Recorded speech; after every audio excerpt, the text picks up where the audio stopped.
Muy buenas tardes. Nuevamente continuamos en este ciclo de conferencias a nivel internacional acerca de lo que es la arqueología de Tiwanaku. Y en este entendido, hoy tenemos la conferencia virtual número 8 con la temática de la relación entre la iconografía y las plantas visionarias en las esculturas de Tiwanaku. En este marco, quiero darle la bienvenida al doctor Constantino Manuel Torres. Él es historiador de arte y permítanme a resumir la trayectoria del doctor. Constantino Manuel Torres es profesor en Emeritus, Departamento de Arte e Historia del Arte de Florida International University. Tiene doctorado en la Universidad de Nuevo México en Albuquerque en 1982. Es magíster de la Universidad de Nuevo México, también en Albuquerque en 1979. Eh, Tiene varias producciones intelectuales, en este caso hablamos de sus publicaciones de libros, capítulos en los libros relacionados a lo que es la iconografía y las plantas. Tenemos artículos también que ha producido de manera intelectual. En ese marco, quiero dar la bienvenida al doctor Constantino Manuel Torres y, por favor, muchísimas gracias a nombre de la institución de Centro de Investigaciones Arqueológicas, Antropológicas y de Administración de Tiwanaku, en la cual, gracias por su tiempo y, más que todo, por permitir a compartir todo su conocimiento y la trayectoria que usted tiene, no solo allá en Chile, sino también acá en Tiwanaku. Le doy la bienvenida, doctor Manuel. Muchas gracias, Julio. Primero que nada, bueno, darles las gracias a todos por tomarse el tiempo, por venir a ver lo que yo voy a decir. Y también agradecerle mucho a Julio Condori, a Analí Quiroga y a Mario, mi estimado amigo Mario Pachaguaya, por invitarme a presentar acá. Así que, si quieren, comenzamos ya. Adelante, doctor. La audiencia en las redes sociales, en las plataformas es tuya, doctor. Ok, perfecto. ¿Ven mis imágenes o no ven? Tengo que presentar, ¿no? Sí, doctor. Sí, Aquí ven mis diapos o no. ¿O no? No, todavía no. No. ¿Pongo la pantalla completa? Sí. sí, por favor.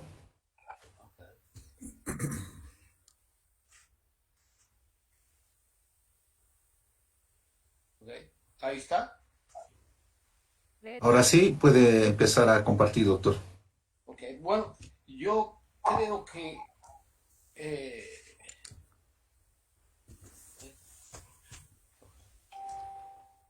en primer lugar, bueno, déjame hacer como un resumen de lo que vamos a ver hoy.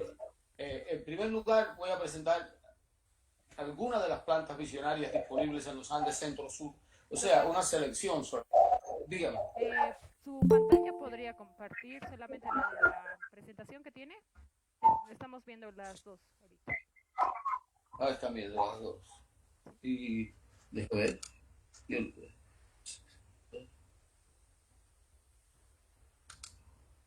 La de mí. y ¿cómo? No, la de su presentación no, doctor.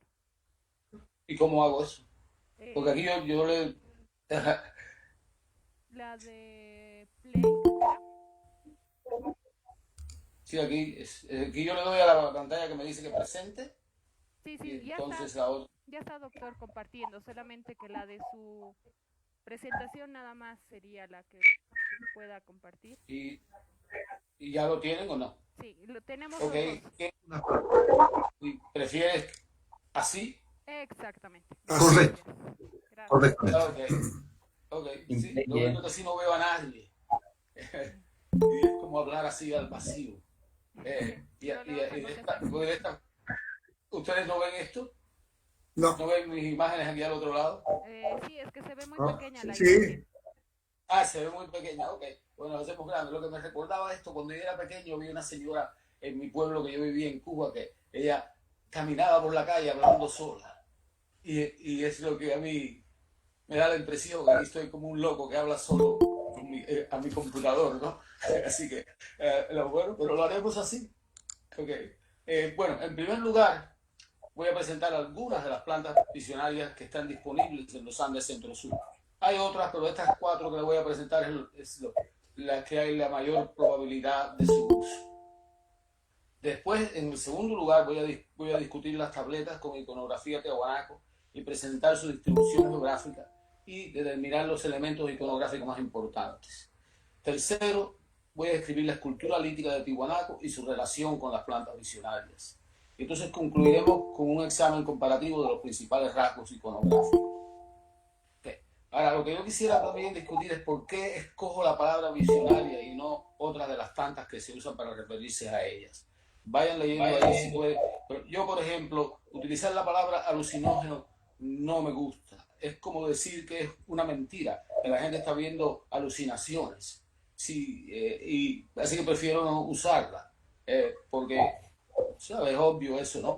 Si uno fuera a la definición antigua que ya usamos de alucinógeno, que quiere decir deambular en nuestra propia mente, bueno, ahí sería más aceptable, pero nadie piensa en eso. Todo el mundo piensa que es una ficción, que es una ilusión, que es una alucinación.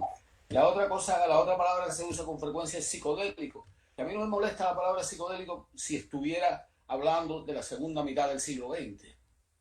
¿Sabes qué? Es cuando esa palabra se define y se refiere al mundo de los hippies y demás. Así que si estuviéramos hablando de eso, pues psicodélico sería perfecto. La otra planta que se usa, la otra palabra que se usa mucho es psicoactiva o psicotomimética, que se refiere mucho a psicosis y a tratar de crear momentos de demencia en la gente, y eso a mí también no me parece apropiado. Así que yo prefiero la palabra visionaria porque me da la impresión que me permite la capacidad de imaginar otros mundos, o sea, imaginar, el verbo que me permite crear imágenes y no imaginar también como algo ficticio. Sobre las plantas visionarias nos confieren la posibilidad de imaginar, de participar en el acto de construir imágenes, de obtener información a través del contacto con otros mundos y regresar a casa con conocimiento que podría aplicarse a nuestras necesidades sociales e individuales. Y más importante para mí, al menos, implica la capacidad de analizar nuestro momento y obtener soluciones para nuestro presente y nuestro futuro. Y yo por eso prefiero la palabra visionaria, aunque también tiene sus connotaciones negativas y demás, pero yo prefiero eso, ¿no? Así que me excusan por por las palabras que yo escojo. Entonces vamos a enseñarles unas 4 plantas momentáneamente. Una de las que con gran probabilidad se utilizaría en Tiwanaku es la vilca o el sevil, la Anadenanthera colurina variedad sevil, que se usan las semillas secas, se tuestan algo para poder pulverizarlas y hacer un polvo extremadamente fino que contiene, según un análisis que hemos hecho nosotros y otros, tiene principalmente bufotenina. Bufotenina 5-hidroxi-DMT, y también tiene en mucha menor cantidad 5-metoxi-DMT y el DMT solamente dimetiltriptamina. Ahora, estos son alcaloides de corta duración en sus efectos, pero altamente visionarios, altamente como si le cayera encima a uno una avalancha de colores e de imágenes. Cuando yo le digo de corta duración, se pueden usar múltiples dosis, por supuesto, pero al inhalar las semillas por la nariz, el efecto media hora quizás, si se fuma como 1 hora, y si se le echara a la vilca resulta algo parecido a la ayahuasca, y si se le echara a la chicha, perdón, resulta algo parecido a la ayahuasca y duraría unas 2 horas, 2 horas y media, una sola dosis, y es altamente visionaria. La otra planta, esta es la distribución, y como ven acá abajo, Acolurina barcevil sería de fácil acceso a las poblaciones de los Andes centrales. Sería fácil de acceso de Tiwanaku, fácil de acceso de Chapín, por ejemplo, y de San Pedro de Atacama. La otra variedad, la Anadenanthera peregrina, es la más al norte y se extiende hasta las islas de las Antillas, pero no es nativa de las islas del Caribe. Los taínos, cuando migraron desde Sudamérica hacia las islas, la trajeron con ellos. O sea que eso ya indica el valor que los taínos, que eran los que poblaban las islas de las Antillas, cuando llegó Colón y llegaron los europeos a América. Y la anadenantra peregrina tiene 4 variedades, pero las que tenemos noticias que se usan es la anadenantra peregrina, variedad peregrina, y anadenantra colubrina, variedad Seville. Y aquí son algunas probables representaciones de anadenantra. Está la que propone Patricia Knobloch en la cerámica Wari, y después el colgante de la Stella Bennett, por ejemplo, porque lo que caracteriza las vainas de la anadenantra es que tienen como cinturas entre cada semilla, y hay como 12, 14 semillas en cada vaina. Entonces el colgante de la escultura Putuni, una tableta Tiwanaku y detalles de tabletas de San Pedro de Atacama, si es que esta identificación es correcta.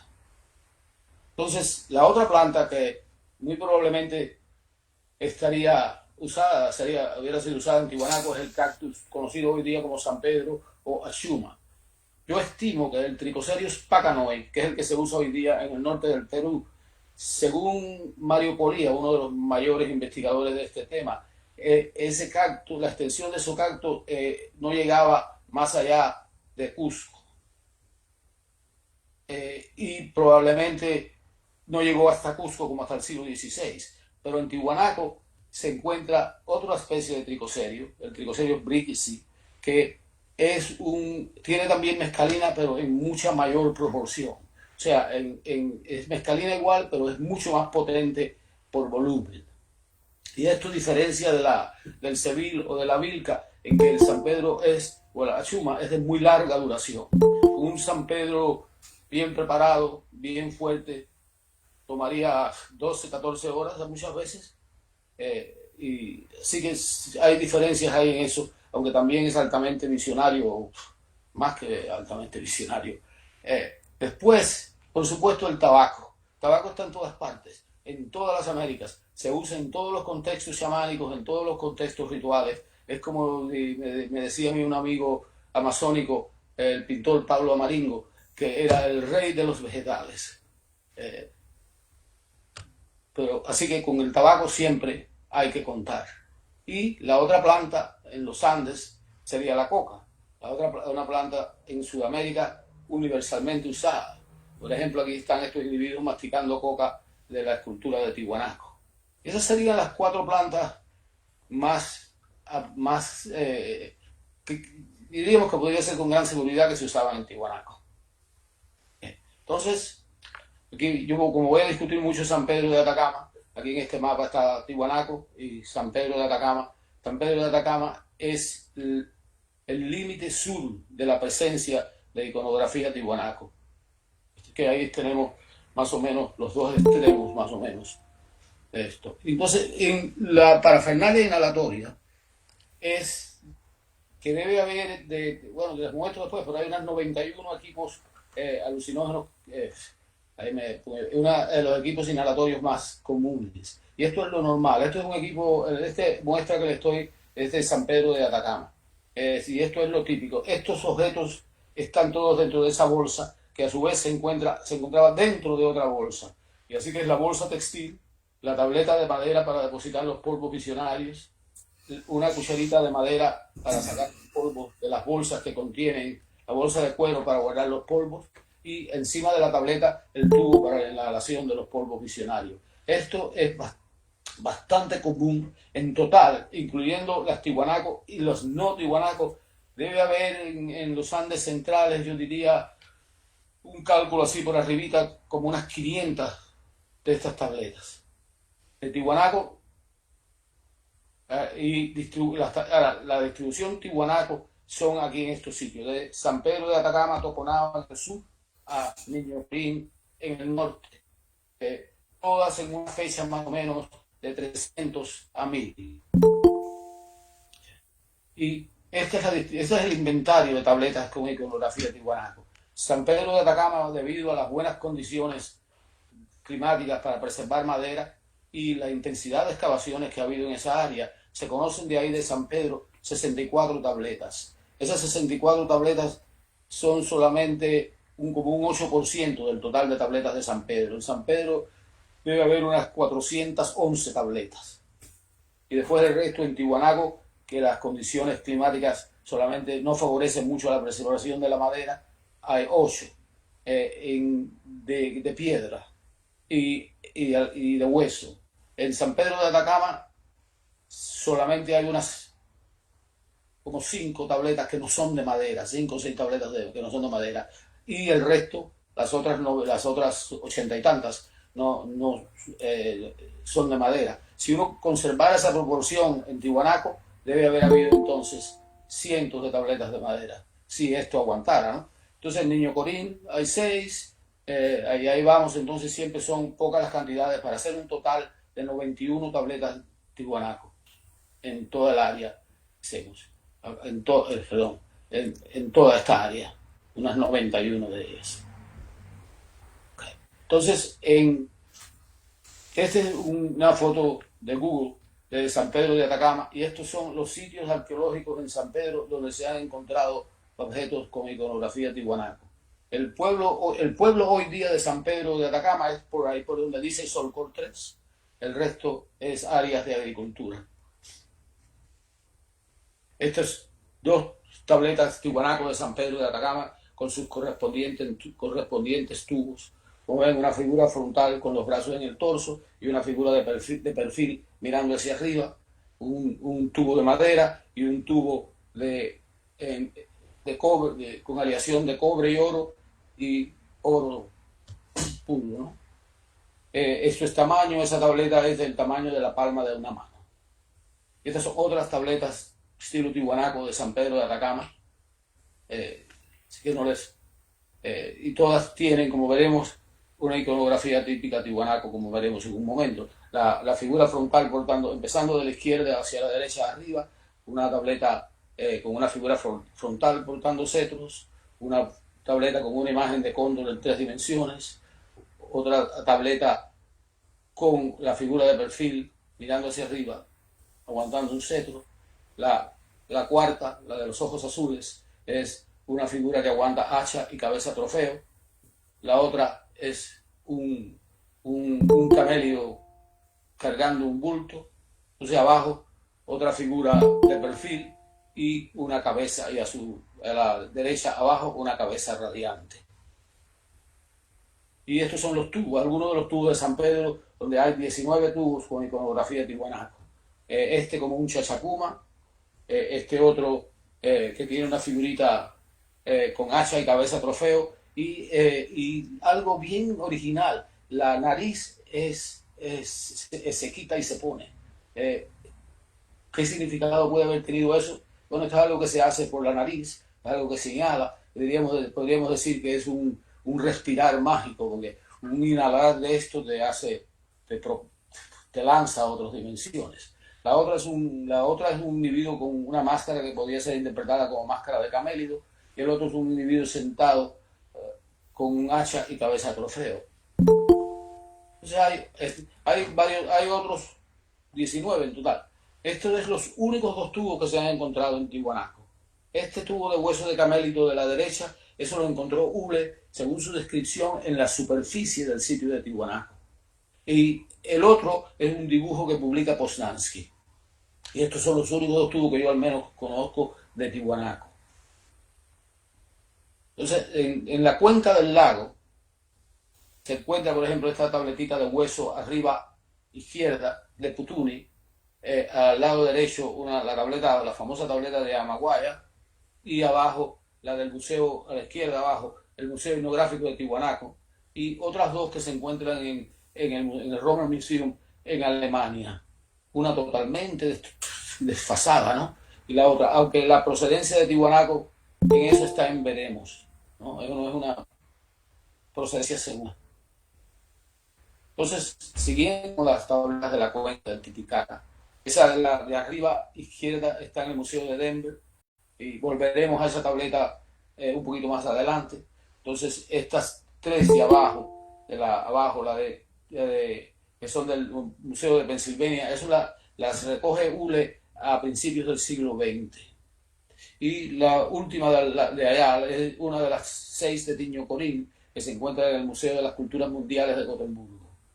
Esas tabletas son cuestionables su procedencia y creo que meritarían una investigación más detallada de su procedencia. Y si alguna, no sé, pudiera ver, no sé, la de la derecha tiene varias cosas que lo hacen a uno pensar que puede ser una falsificación. Como si la persona no comprende la iconografía de Tiwanaku, mira al lado, es la única tableta que mira a la derecha, todas las otras miran a la izquierda, la madera es bien diferente a otras maderas, o sea, hace falta una investigación más profunda de este lote de Niño Corín que se va a Gotemburgo como en el año 65, 66. Entonces, esta es la evidencia, no sé si pueden leer esto en sus pantallas pequeñas, ¿no? Pero esta es la evidencia que hay para el uso de plantas visionarias en Tiwanaku y Lucurmata y otros demás. Pero hay tubos, huesos pirograbados, espátulas de hueso, y toda una serie de cuestiones que hacen la evidencia en el sitio mismo. Al final yo les voy a dar un enlace donde pueden ver una publicación que pudieran leer esto con detalle si es que les interesa. Es interesante de la Acapana, que dice Acapana Este número 1, Complejo Sur, donde está en un complejo de producción de chicha.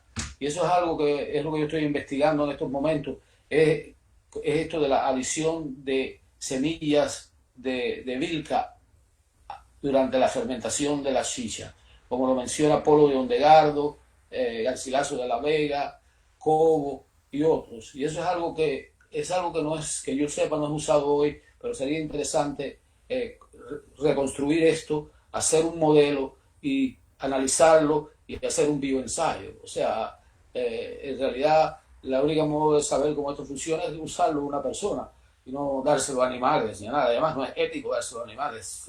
Yo creo que lo ético correcto aquí sería construir esa chicha con adición de semillas de anaderántra y tomarla y ver qué pasa.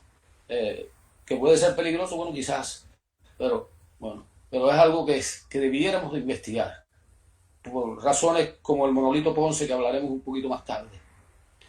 Bueno, este es el sitio de Tiwanaku.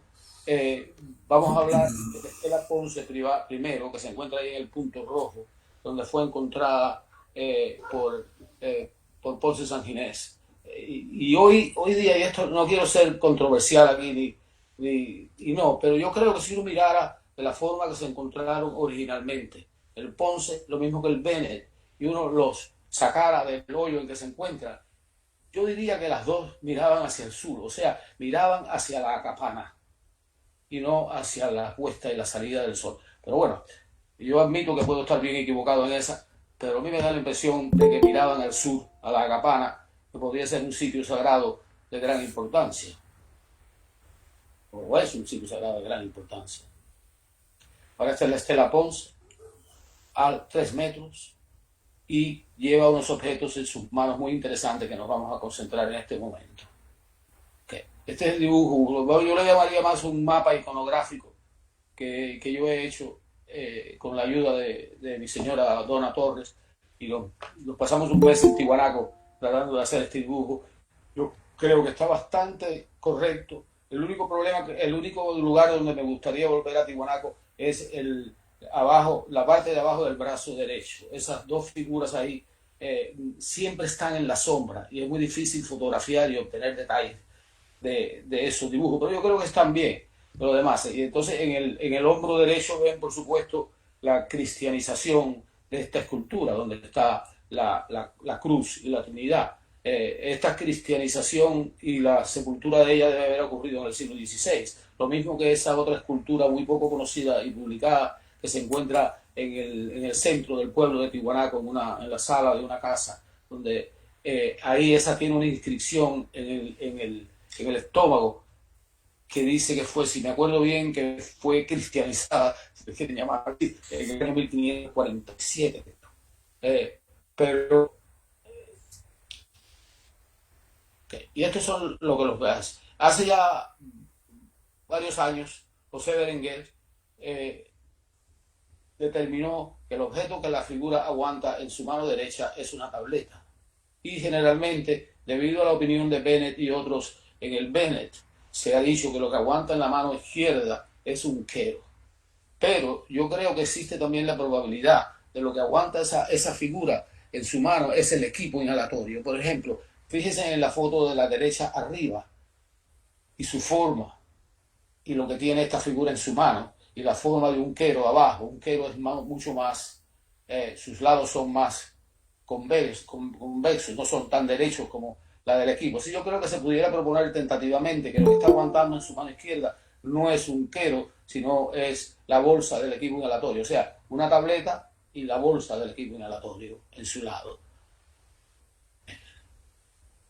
Entonces, la mano derecha, la mano izquierda, está en lo que se le llama medio puño, pero es una posición imposible. O sea, si yo pongo mi mano así, no pudiera tener el dedo pulgar en la parte de arriba, sino hacia abajo. O sea, es que sería la mano está invertida o son dos manos derechas, vamos a suponer, o que ni eso tampoco. Y a su lado es una tableta de San Pedro de Atacama con la misma posición. Déjenme volver a la diapo anterior. ¿Ves? Aquí ven que esta posición en su mano izquierda es una posición imposible de adoptar. Y aquí la ven de nuevo. Ahora, este es el Bennett, que también aguanta. Hay una gran diferencia entre el Bennett aquí, que es importante. Déjenme volver otra vez. El monolito Ponce no tiene un colgante entre la tableta y el equipo inhalatorio o el quero, lo que ustedes prefieran. Pero no, esa exposición está vacía. En el monolito Bennett se encuentra un colgante con lo que se podría interpretar que es un árbol de Anadenanthera, un árbol antropomorfizado. Y a su lado, entonces debajo, está la tableta, y lo que en este caso sí pudiera ser un quero, más que un equipo. Pero vean la diferencia entre lo que aguanta la tableta, lo que aguanta el monolito en la mano izquierda y en el Ponce. O sea, son dos objetos diferentes. Y también el Bennett tiene esta imagen de un camello con lo que podría interpretarse como un cactus florecido a su espalda, con la flor en el ápice, en la parte encima del cactus. El Trichoserius bridgesii, que es el que crece en la zona de Tiwanaku o en las zonas aledañas de Tiwanaku, tiende a florecer arriba, mientras el Pacanoid tiende a florecer más bien a los lados de la columna. Y aquí está la puerta del sol que todos la conocen, ¿no? Y yo lo que quisiera proponer en estos momentos es que una tableta es como un portal de acceso a otros planos de existencia. Y esta tableta, que es la que se encuentra en Denver, desafortunadamente de procedencia desconocida, yo no he podido obtener detalles de ella, más allá de que probablemente entró como un coleccionista a San Francisco, California, por el año 40. Pero no he podido obtener nada. Cuando he preguntado en el museo, no me han dicho ningún dato en específico. Entró al Museo de Denver en el año 2000. O sea, habría que ver si pudiera obtener más información. Yo estimo por su iconografía que debe ser una tableta de algún lugar en la cuenca sur del lago. Pudiera ser de Tiwanaku, pero también pudiera ser de otros sitios, porque no hay ese indicio. La iconografía sugiere el sur. Entonces, miren lo que es esto. Es una de las pocas tabletas que tiene tallados alrededor de la cavidad, del receptáculo para poner el polvo. Y son 4 procesiones. 4 procesiones que ustedes la ven en la abajo izquierda. He puesto que consiste de una figura arriba, comenzando por la izquierda. Es una figura como un hocico alargado. Después un ave. Después esa otra figura que es muy común en Tiwanaku, que tiene la boca en forma de L. Que muchas veces Poznanski, por ejemplo, la define como un pez. Y la última es lo que es el típico felino de Tiwanaku. Y las 4 figuras portan un cetro interesante que es como se divide, se bifurca en dos y termina en un círculo. El felino es un felino con un collar como si fuera como un collar de un cóndor, por ejemplo. Entonces yo estimo que se pudiera proponer de que la tableta es una portada, es un lugar de acceso a otros mundos. Como ven acá, estas dos procesiones se encuentran abajo del hocico del animal y las otras abajo. Es una tableta con incrustaciones de oro, con laminado en oro, incrustaciones de concha y de espóndilos y piedras como malaquitas y turquesas y demás. La figura mira al centro y podría interpretarse como algo como un zorro, por ejemplo, y los ojos pueden hasta ser según el museo estima que es lapislázuli, que tiene que haber venido de muy lejos, ¿no? Desde el sur de Chile casi, supongo yo. Y entonces el otro evidencia en Tiwanaku o relación con el uso de plantas visionarias es el dintel de Cantatallita, probablemente más temprano que la Puerta del Sol, más temprano que el Ponce y el Bennett. Y aquí ustedes ven como esa figura que porta hacha y cabeza trofeo. Y aquí ustedes ven un detalle, y a su lado, al lado derecho, una tableta de San Pedro de Atacama, con un personaje idéntico al dintel de Cantatallita. Que es bien interesante eso. Y esas serían las esculturas que llevan. Pero continuemos un momento. Y entonces aquí yo he hecho una síntesis de personajes principales de la configuración iconográfica de Tiwanaku, la escultura lítica arriba y las tabletas debajo. Entonces aquí ustedes ven que es la figura portando cetros en una tableta. O sea, estamos hablando de una comparación de una escultura monumental con miniaturas, si quiere uno llamarle así, porque estos paneles tallados de las tabletas serían de 7 centímetros, diríamos, 5, 7, 8 centímetros, y comparado con una escultura monumental. Pero dense cuenta, las personajes portando cetros, la cabeza radiante sobre un signo escalonado, que comparen la segunda mirando a la izquierda, el signo que contiene el signo escalonado es muy similar al de San Pedro de Atacama. Y si ustedes lo ven, las 3 tabletas próximas abajo tienen un signo muy parecido a eso. Después, a la derecha, continuando hacia la derecha, que había la diferencia mayor, un individuo de perfil y abajo en la tableta un individuo de perfil. Pero en la Puerta del Sol, por ejemplo, esos individuos siempre no tienen alas y no llevan hacha y cabeza. Mientras en San Pedro de Atacama, en la mayoría de los casos, que hay como 11 tabletas en San Pedro con ese motivo, miran hacia arriba y portan hacha y cabeza trofeo. Entonces continuamos hacia la derecha y la tableta, el camélido, que lleva como un cactus a su espalda, y abajo en San Pedro de Atacama una tableta también con lo que se podría definir como un cactus en la espalda. En San Pedro hay como unas 7, 8 tabletas con ese tema iconográfico. Y a la derecha un cóndor mirando hacia arriba, la escultura lítica, y en San Pedro de Atacama. Así que yo creo que la conexión entre las tabletas y la escultura lítica de Tiwanaku es una conexión bastante directa. Y esa conexión existe a través del medio de la tableta para inhalar polvos psicoactivos, que es algo que ya obtendría esto. Ahora, yo creo, o sea, que es una comparación muy factible, ¿no?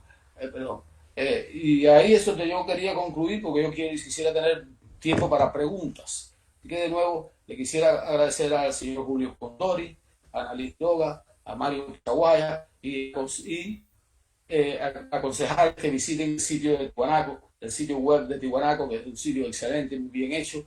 Y si quieren información adicional sobre este tema, visiten mi página en academia.edo y ahí pueden ver un artículo directamente sobre esto.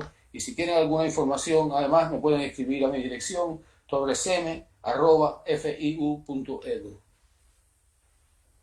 Y con eso concluyo yo y quisiera abrir a preguntas. Muchas gracias por su atención. Muchísimas gracias, doctor. Es realmente muy bonita y muy técnico la presentación. Tenemos preguntas que vamos a dar parte a lo que están en el grupo del Meet, pero también le voy a transmitir las preguntas que están en el Facebook institucional, ¿no? Okay. Por ejemplo, Martín Ernesto Sarabia pregunta, ¿la turquesa con qué contexto podrías relacionar a Tiwanaku? ¿La turquesa? Sí. Yo no tengo conocimiento como para responder a esa pregunta. No pudiera yo contestar esa pregunta, no. Puede usted, Mario, usted contestar eso, yo no puedo. Yo no tengo conocimiento. Perfecto, no, nosotros vamos a hacer un comentario, doctor. Evidentemente, por ejemplo, no solamente en las tabletas, por ejemplo, la gestión pasada hemos encarado una excavación en Calasasaya y justo en una de las ofrendas que eran para construir la última plataforma de Calasasaya, hemos tenido un hallazgo, por ejemplo, de una pieza de oro. Y ahí justamente están turquesas y en este caso tenemos malaquita. Entonces ha sido de uso prácticamente ornamental para piezas muy especiales, para objetos que son de carácter ritual, ceremonial y las connotaciones que se pueden dar de carácter religioso. Otra pregunta, doctor. ¿La huilca ha sido una planta militar? Esa es la pregunta que nos señala el señor Edwin Portugal. O sea, ha sido, repita por favor lo que se rompió ahí. ¿Ha sido una planta? ¿La huilca ha sido una planta militar? Militar. Sí. O sea, que si ha sido una planta que se ha usado para hacer guerra. Es lo que la pregunta. Sí, la pregunta es, ¿la huilca ha sido una planta militar, o sea, probablemente de carácter coercitivo o, por ejemplo, si uno concibe a Tiwanaku como Estado, estamos hablando de que probablemente tenía fuerzas de coerción y esas fuerzas de coerción habrían utilizado posiblemente este tipo de plantas, ¿no? Probablemente, lo que eso no quiere decir que fuera un uso exclusivo para ese tipo de actividades. Yo creo lo que yo veo, si yo veo a la presencia de Tiwanaku en San Pedro de Atacama, por ejemplo, la influencia de Tiwanaku se ve en los textiles. Hay unos 10 túnicas Tiwanaku en San Pedro de Atacama y 64 tabletas que incluyen turquesa en alguna de ellas. Pero esa influencia tiwanaku, esa presencia tiwanaku en San Pedro de Atacama, no es una presencia total. O sea, no hemos encontrado, ni nadie ha encontrado en San Pedro de Atacama una tumba, por ejemplo, puramente tiwanaku. Siempre objetos tiwanacos mezclados con objetos del noroeste argentino y del sur de Bolivia y de la costa del Pacífico. O sea, no hay como en Huari, como cuando Huari va a la costa, a Nazca y demás, donde hay tumbas totalmente Huari. En San Pedro de Atacama no tenemos eso. O sea, que yo creo que la distribución y la presencia de Tiwanaku, por lo menos hacia San Pedro de Atacama, no es una presencia imperial, sino es una experiencia más, una influencia más ideológica, yo diría, que una influencia militar. Es lo que hemos aprendido de San Pedro. No sé si José Berenguer, yo creo que él está en mi misma opinión, y todos los que trabajamos en San Pedro vemos la influencia de Tiwanaku como una influencia más bien ideológica que militar. O sea, cómo llega esa ideología de San Pedro de Atacama, bueno, eso es una pregunta que no ha sido contestada todavía, pero yo creo que mi opinión es que Tiwanaku no fue, como una especulación. Yo no creo que Tiwanaku fue un imperio militarista. O por lo menos así es el modo que yo veo eso. Sí. No, perfecto.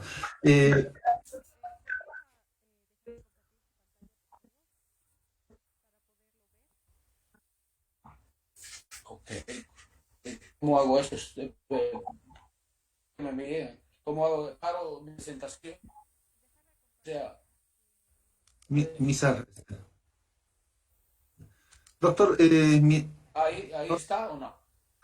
está perfecto, doctor. ¿Me ven ustedes a mí ahora? Sí, sí. Verónica Lema primero hace una felicitación hacia su persona. Tiene dos preguntas. ¿En qué sentido la huilca en la chicha podría ser semejante a la ayahuasca en cuanto a la relación de DMT y mouse? Y otra pregunta, ¿cree que hay otras plantas visionarias que pudieran ser administradas como bebidas en Tiwanaku? Bueno, bueno, el cactus, por supuesto, pero lo que pasa con el DMT y la bufotenina y demás es que no son activas oralmente por sí solas. O sea, se puede fumar, se puede inhalar, se puede hacer un ungüento y poner a la piel, se puede hacer como un enema, pero si usted hace un cocimiento, ¿no? Un té, diríamos, de solamente las semillas de virca, ese cocimiento, ese brebaje, no, en realidad no sería activo. Y si lo fuera, sería mínimo, que no responde. Ahora, si uno, como en la ayahuasca, hay esta enzima que todos tenemos en nuestra guata, en nuestro interior, que el MAO, el monoamino oxidasa, que está bien en nuestro cuerpo para deaminar cosas tóxicas que nos podemos comer o tomar.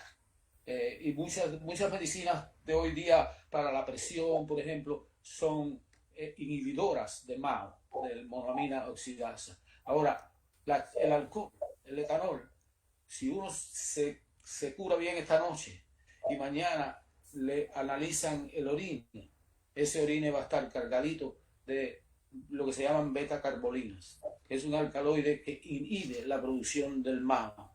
Entonces, si uno toma la chicha, le echa, en el proceso de fermentación, le echa semillas pulverizadas de vilca, eso va a permitir al DMT presente en las semillas volverse activo.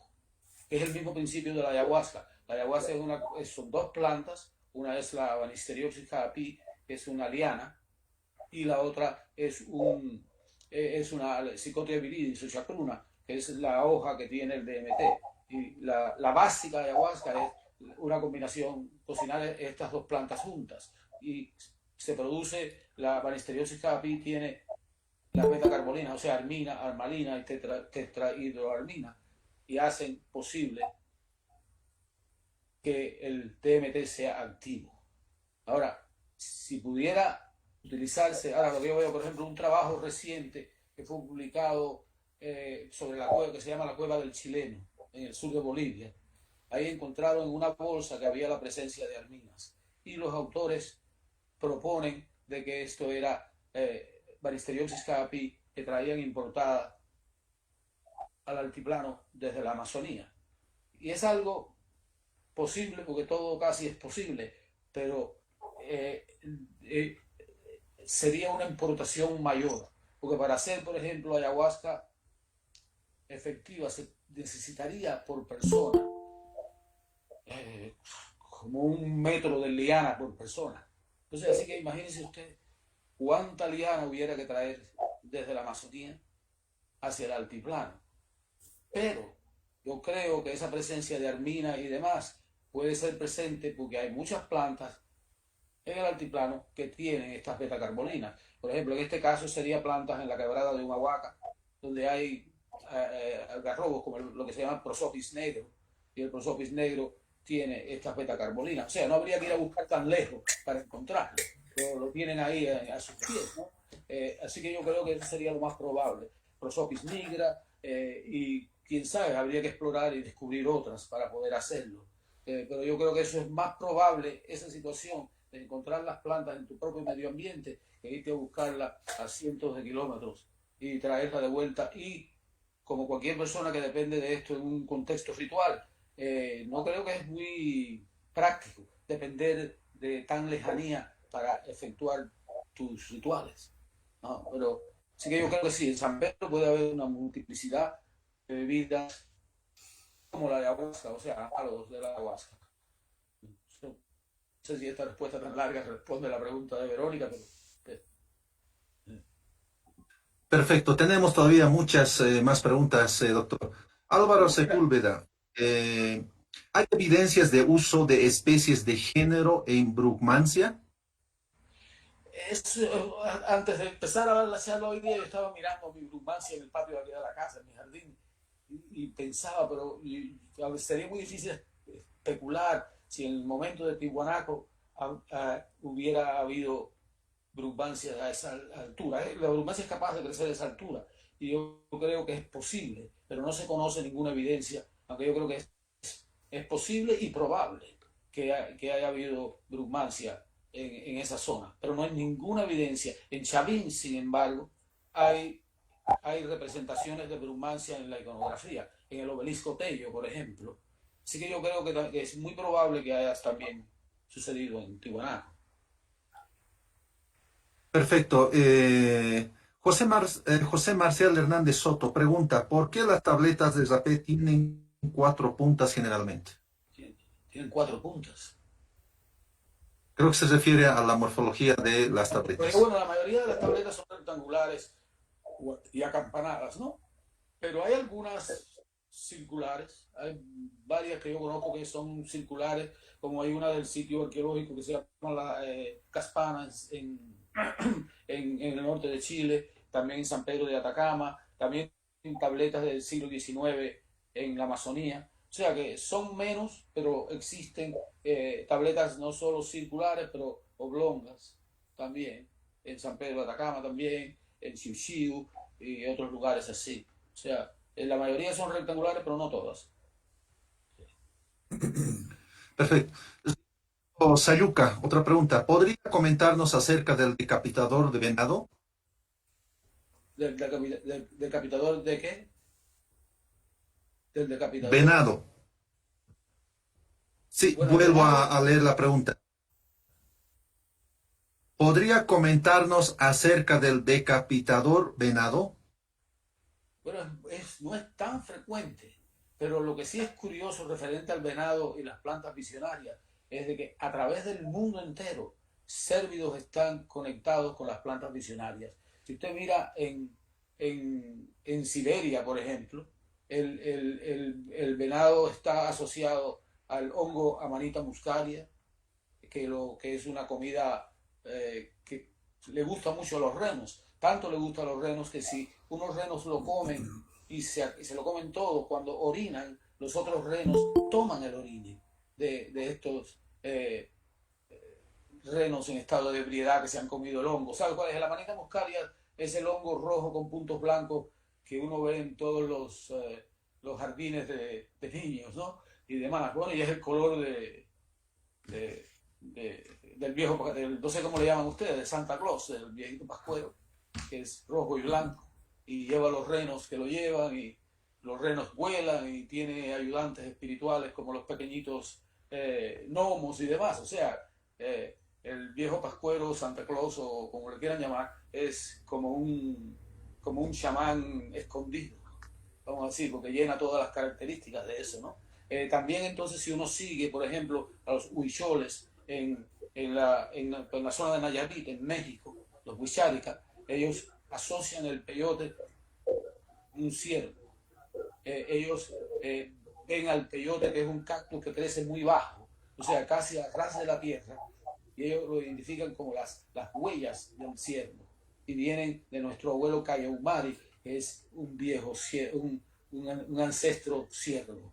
Y si uno continúa entonces, y esto también, si uno ve estas cerámicas moche que tienen cacería de ciervos, y los ciervos están en un bosque y ese bosque está compuesto de plantas de sevil, de vilca. O sea que ahí también hay esa identificación. También, aunque yo opino de que los moches tomaban una poción de anaderante, o sea, una chicha con anaderante, algún tipo de poción como se ve en estos, como hay como cacerías de ciervo entre los moches, hay como 50, 60 chijas que llevan esta iconografía. Así que hay una gran conexión de siervos y sinógenos. Ahora, la conexión entre decapitadores y siervos es mucho más tenue también. Porque yo soy de la opinión de que no hay necesariamente que interpretar a las imágenes de sacrificadores como que estas personas, la cultura que sea, estaban haciendo sacrificios de decapitación. Yo creo que hay otro tipo de significado que se le puede dar a la cabeza, que sería mucho mayor que esta cosa literal de hacerlo. Sería lo mismo que si ahora nosotros, un arqueólogo, en 3000 años en el futuro, venimos y excavamos una iglesia cristiana y nos encontramos que hay esta representación de un ser humano clavado a dos palos. Vamos a poner, para no decir. Entonces, ¿y qué entonces haríamos? ¿Suponer de que esta gente estaban crucificando a personas para sus rituales? Entonces, o sea, ¿entienden lo que digo? Y por supuesto que no. O sea, que hay una simbología mucho más profunda que la interpretación literal de sacrificación. Y yo creo que eso no quiere decir nada, no quiere decir que esa gente hacía sacrificios de decapitación en sus rituales. Yo creo que habría que interpretarlo con mucho más seriedad y profundidad y con más inteligencia de que esas personas lo harían como un acto simbólico, vamos a decir. Perfecto. Martín Ernesto Sarabia, el uso de las diferentes iconografías y tipos de adornos como piedras en las tabletas de Denver podrían explicar posibles contextos de contacto, incluso control de Tiwanaku. Pues yo creo que sí, claro que presenta evidencias de contacto. Ahora, evidencias de control es ya otra cosa que quizás ocurre en algunos sitios y en otros solamente sea producto de intercambio entre las dos regiones. O sea, yo creo que ambas cosas deben de haber sucedido. Perdón. Perfecto. Roberto Montero pregunta lo siguiente. Eh,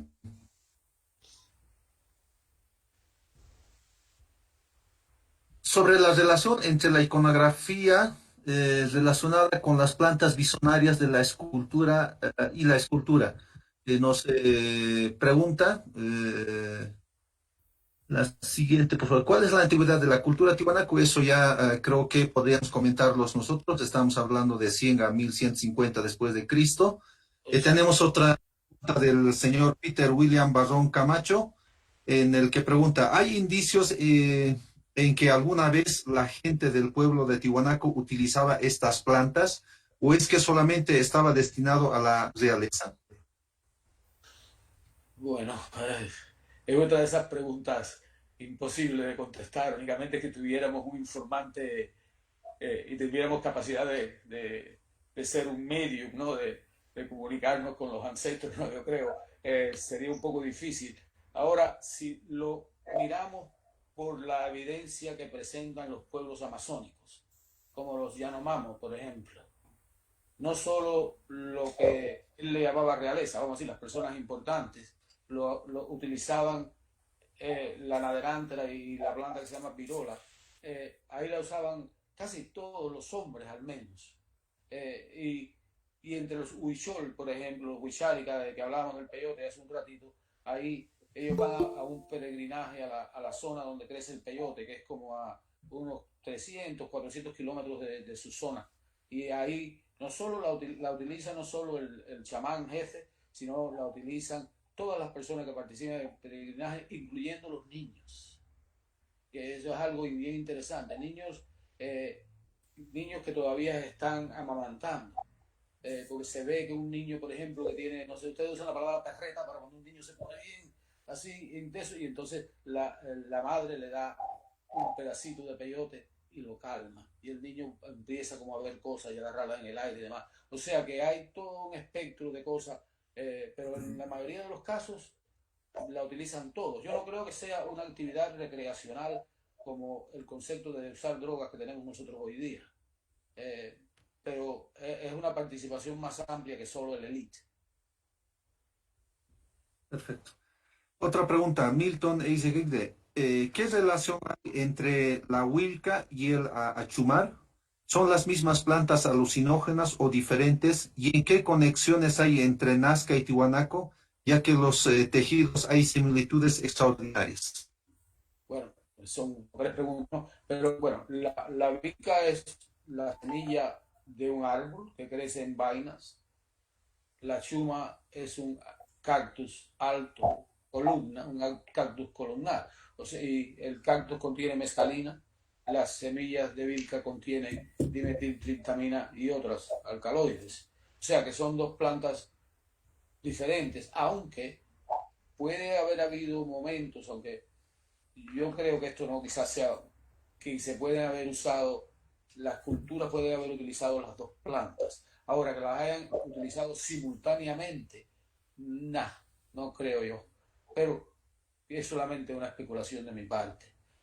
No sé si es correcto hablar de experiencias personales, pero en mi propia experiencia, si uno está bajo el cactus, para la experiencia del cactus, y se toma la vinca, no hay mucha, no pasa nada. O sea, no cambia la cosa. El efecto del San Pedro es tan potente, así que no se notan otras cosas. Pero eso estoy hablando de una experiencia subjetiva mía. O sea, yo opino que si uno es investigador de estas cosas, es como obligatorio experimentar con ellas uno. Porque si no, es como encontrarse un coche en una excavación arqueológica y analizarlo desde fuera y no saber que eso camina y te lleva a otro lado. Es lo mismo, es como hablar de natación y nunca haber visto el agua, ese tipo de cosas. Que yo opino que hay que ser decir, en mi experiencia, el uso simultáneo de San Pedro con vilca no le veo producción más que un abuso del cuerpo. Perfecto. Otra pregunta, doctor. Ariel Cruz. Al ser plantas visionarias, ¿cuál sería su principal función? Yo, el uso que es que yo creo que yo no creo que San Pedro, el chamanismo que se ha hablado tanto en estos tiempos, tradicionalmente es una profesión típica o propia de culturas no muy complejas, o sea, pequeñas comunidades. Mientras un estado como Tiwanaku o como los mayas, por ejemplo, ya ahí hay una religión y hay jerarquías de sacerdotes. Entonces, pero de todos modos, el uso de alucinógenos sería como la puerta a entrar a otros mundos. Y el propósito de entrar a esos otros mundos es para obtener información para resolver problemas en nuestro momento. O sea, que eso es lo que yo veo como la función principal, ese acceso a otras áreas de existencia. Llámale espíritu si quiere, o lo que le quiera llamar, pero otros mundos, vamos a decir. Y esos otros mundos puede uno obtener información para resolver problemas, para resolver conflictos, para resolver, por ejemplo, un chamán que nosotros conocemos en el Chaco Central. En el Chaco Central, él no solo accesa a esos espacios por sí solo, pero si el problema es muy complejo, él, como diríamos, se reúne con otros como él en esos espacios y se comunican y traen información de esos lugares para resolver el problema que sea que quieren resolver. Pero yo creo que esa es la cosa principal de usar una sustancia psicodélica o alucinógena o visionaria, es de esto, de viajar a otros mundos y hacer esto. O sea, en mi experiencia, por ejemplo, mi infancia fue toda en Cuba, bueno, y aquí vivo en Miami, una ciudad cubana igual. La religión afro-caribeña es como lo opuesto. En vez de uno viajar a ese otro espacio, las entidades de ese otro espacio vienen a uno. O sea, es un caso de posesión. Y en el caso de los Andes es como lo opuesto. No digo que una sea mejor que la otra, pero se viaja a ese otro mundo en vez de ese otro mundo venir a uno. Aunque uno no excluye al otro, pero es la cosa principal. No sé si me he explicado bien en esa, pero... Sí, doctor. Tenemos aún, todavía siguen llegando las preguntas. Juan Carlos Chávez pregunta, ¿es posible que las tabletas del Niño Corín sean parte de una tradición local en los Andes orientales? Probablemente eran parte de una expresión local. Yo no sé suficiente para decir si eso sería parte de lo que son hoy los caraguayas o no, pero me da la impresión de que sí, que es puede ser una tradición regional, como serían las demás también, ¿no? Bueno, en Portugal, otra pregunta, doctor. ¿La huilca es el vínculo entre los hombres y la lafpacha en la cosmovisión tihuanacota? Bueno, probablemente. Sí, son preguntas que tiene uno que ir a la especulación para hacerlo y yo no soy muy especulativo. Perfecto. Desde Ecuador, Juan Pablo Morocho González pregunta, ¿cuál es el camino más adecuado para resignificar las plantas sagradas visionarias en el siglo XXI? Para designificar. Vuelvo a releer, sin doctor. ¿Cuál es el camino más adecuado para resignificar las plantas sagradas visionarias en el siglo XXI? Pero yo creo que eso es una cuestión personal, del siglo XXI, digo yo. Sería una cuestión muy personal. Yo creo que, no sé, pero es una cuestión muy personal. Habría que ver, por ejemplo, cuánto ya que diciendo en el siglo XXI tenemos que pensar entonces ya en contextos urbanos, probablemente, ¿no? En contextos urbanos, y yo creo que hoy día eso sería continuar como con una cosa postcolonialista, ¿no? Que ahora yo vaya como se hace ahora muy de moda, ¿no? Que aquí en Miami, si yo quisiera mañana en la noche, el viernes, irme a una sesión de ayahuasca, lo pudiera hacer con este señor que ha ido a un lugar en la Amazonía, que ha habido aquí mismo y como que se roba esa sabiduría de los pueblos primarios, ¿no? Y la trae para acá, que es lo mismo que se hacía en la época colonial. Vas y buscas cobre, oro o lo que fuera en África, donde sea, y la traes para acá y haces tu plata con eso. Yo creo que eso está sucediendo mucho hoy. Hay una depredación de este conocimiento indígena que yo no creo que deba ocurrir. Por ejemplo, el consumo de ayahuasca está casi causando un gran impacto en la planta. Hay camiones llenos de ayahuasca en Brasil para darle el suministro a las iglesias y viene para acá, para Estados Unidos, y es irresponsable. Hace poco arrestaron a un curandero colombiano, un tipo que venía del área del Sibundoy, y para traerle a esta gente venía como con creo 160 litros de ayahuasca. Cuando llegó por el aeropuerto de Dallas, pues por supuesto lo arrestaron enseguida. Y yo creo que ahí estamos teniendo, yo creo que eso es un gran problema y es una falta de respeto a la gente. Y porque este señor probablemente no tenía idea de lo que le iba a pasar eso y venía para acá con toda buena voluntad para traer esto y de pronto ahí fue un problema para sacarlo de la cárcel el tipo. Y eso yo creo que es una falta de respeto. Yo creo que nosotros, como los pueblos indígenas tuvieron la inteligencia de encontrar lo necesario en su propio medio ambiente, nosotros ahora en el siglo XXI debemos, si pudiéramos, si fuéramos tan inteligentes, vamos a decir, debiéramos de encontrarlo en nuestro propio medio ambiente. Ahora, cada uno con la suya, ¿no? Yo no creo, pero yo creo que no debemos de hacer ese impacto en la naturaleza y en los otros pueblos tampoco.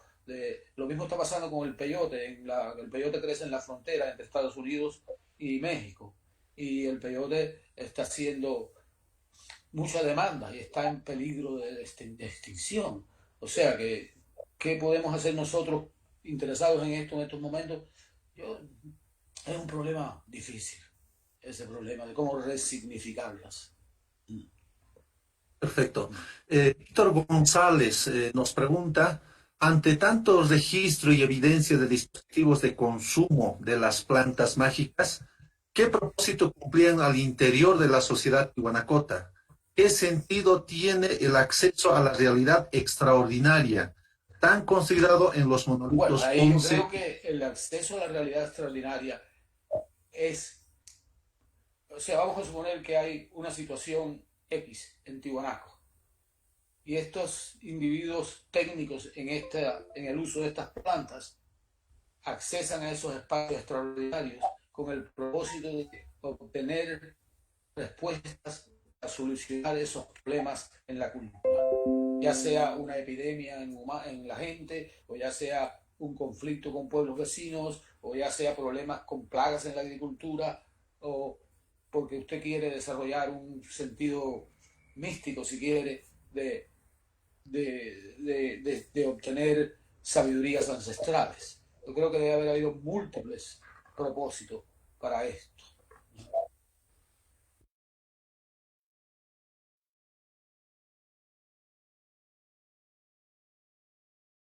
De nosotros del siglo XX y del siglo XXI, de que tomamos estas drogas solamente por el efecto que hace, como cuando uno toma alcohol para emborracharse, o se fuma un pito de marihuana para hacer lo que sea que haga, y no para como la herramienta para tener acceso a otras cosas. O sea, más allá del simple uso de drogarse, vamos a decir. Perfecto.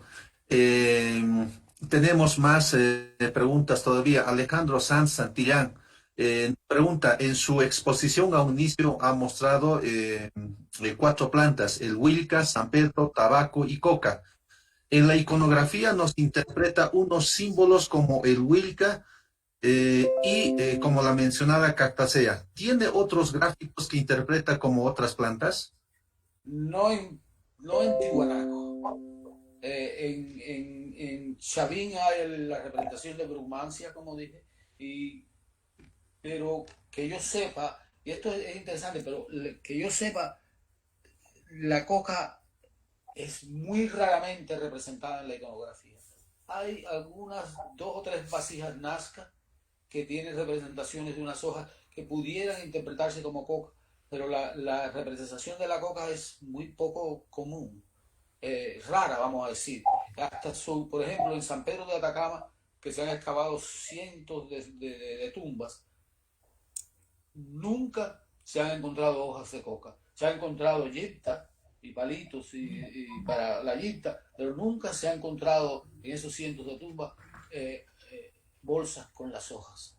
O sea, y tabaco, entre los mayas hay representaciones de fumadores.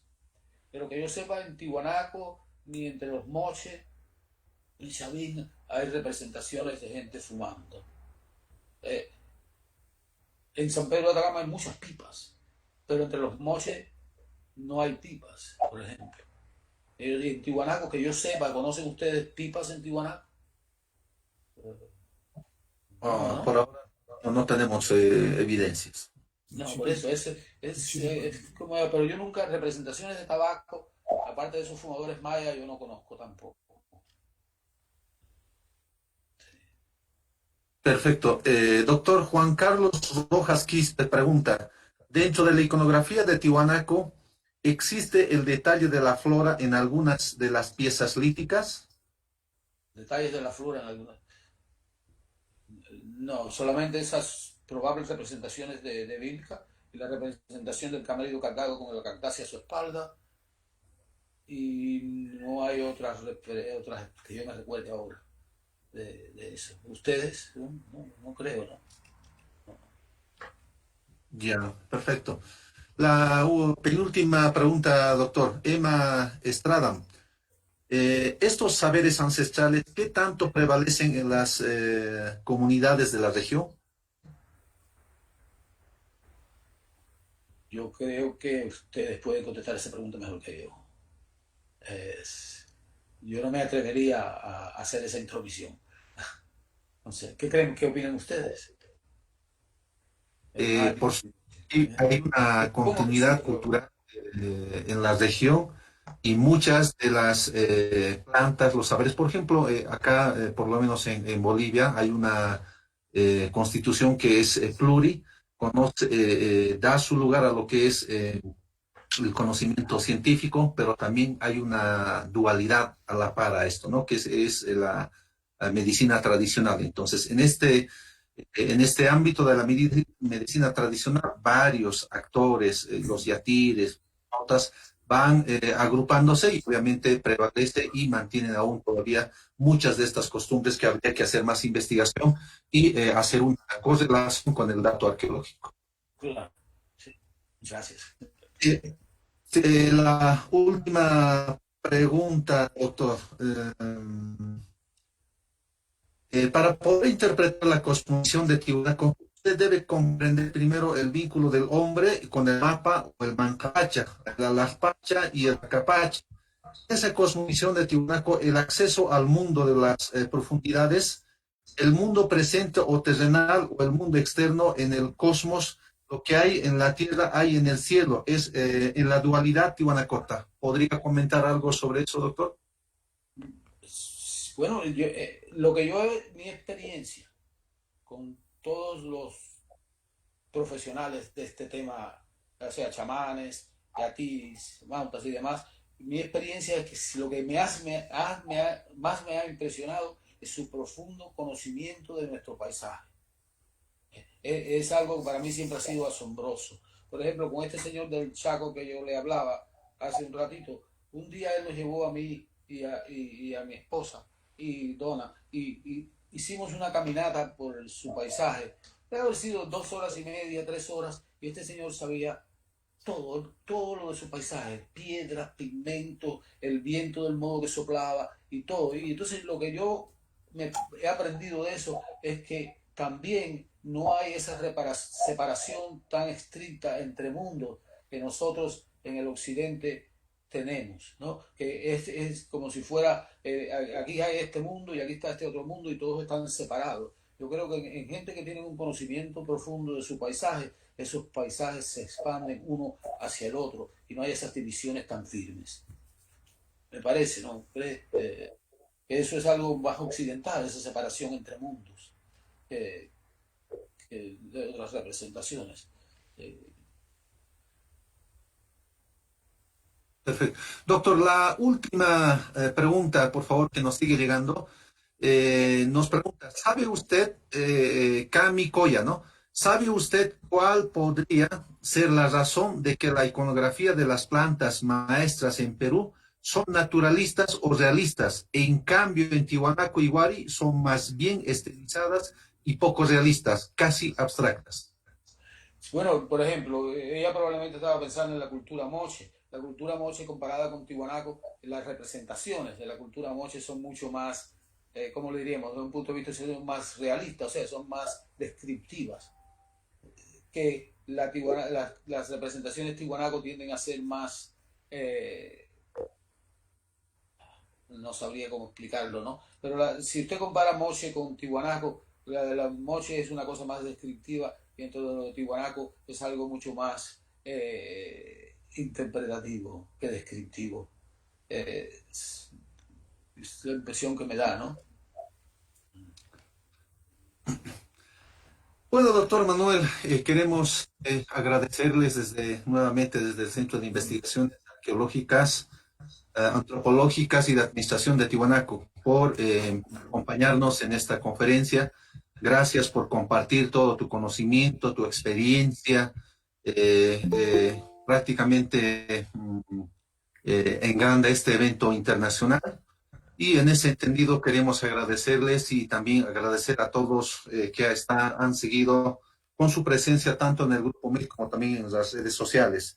Queremos agradecer, por ejemplo, San Luis de Argentina, que nos están siguiendo, en Brasil, en Colombia, en Ecuador, por supuesto allá en Santiago, y las provincias del interior de La Paz, por supuesto allá en Tiwanaku, quienes se interesan muchísimo por su patrimonio. Agradecer en nombre de todos ellos y obviamente esperemos que muy pronto estemos conversando más sobre lo que es el patrimonio y su iconografía y las plantas visionarias en lo que es en la escultura y por qué no también en la arquitectura. En ese entendido, muchísimas gracias, doctor Manuel. Agradezco a todo el equipo del CIA por la colaboración y a todos los que han estado presentes. Saludos al doctor Berenguer también, que muy pronto estaremos con él, también a través de esta plataforma, ¿no? Entonces, muchísimas gracias y las últimas palabras, Manuel. Bueno, muchísimas gracias por haber tenido el perdurar en todo este tiempo conmigo. Así que muchas gracias por haberme invitado y en cualquier momento disponible para lo que deseen. Gracias, doctor. Estaremos muy pronto. Muchísimas gracias y muy buenas Chao. noches a todos. Buenas noches a todos. Chao. Chao.